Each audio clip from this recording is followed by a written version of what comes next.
तिसरीचा 18वा धडा मजेशीर होड्या या धड्याविषयी याच्यामध्ये हे केलेलं आहे. शिक्षक क्षमता वृद्धी प्रशिक्षण 2.0 याच्यामध्ये आम्ही लॉट्स आणि हॉट्सचे प्रश्न काढलेले आहेत. आमच्या घटकाचंच नाव आहे मजेशीर होड्या. लहरों से डरकर नौका पार नहीं होती, लहरों से डरकर नौका पार नहीं होती, कोशिश करने वालों की हार नहीं होती. हे ध्येय या पाठातून साध्य होत आहे. आणि ते पाठ त्याचं जे लक्ष्य आहे ते मॅडम तुम्हाला सांगणार. याचं लक्ष आहे समस्या निराकरण व उपाययोजना आणि दर्जेदार विचारशील चांगले सुव्यवस्थित आणि सर्जनशील व्यक्ती विकसित करणे. याचं लक्ष आपल्या समोर आहे. ध्येय सहकार्य वृत्ती निर्माण करणे, कल्पना व्यक्त करण्याची मौखिक क्षमता वाढवणे. आपल्या समोर क्षमता सादर करण्यासाठी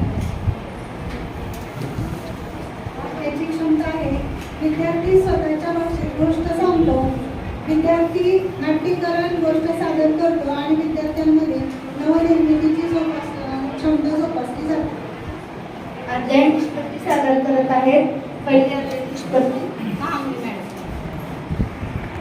सांगितली जाणारी गोष्ट, कथा, कविता इत्यादी समजपूर्वक ऐकतात.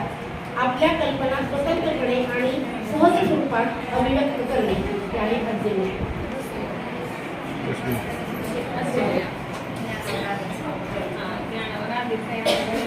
दुसरा आहे ठेवून कोठे राहत होते. आपण ज्ञानावरती आहे. बंडूने होड्या कशा बनवण्यास स्पष्ट करा. आकलनावर प्रश्न आहे. पाठाचे नाट्यकरणाद्वारे सादरीकरण करा. उपयोजन आणि परिसरातील उपलब्ध साहित्यातून होड्या बनवा. हा उपयोग प्रश्न.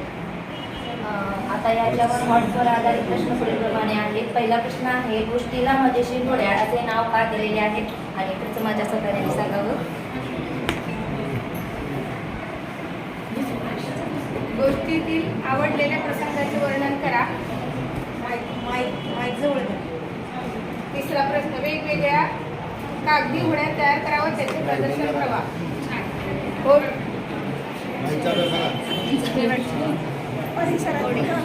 चौथा प्रश्न आहे होडी या शब्दाला वेगवेगळ्या प्रत्यय लावून शब्द तयार करा.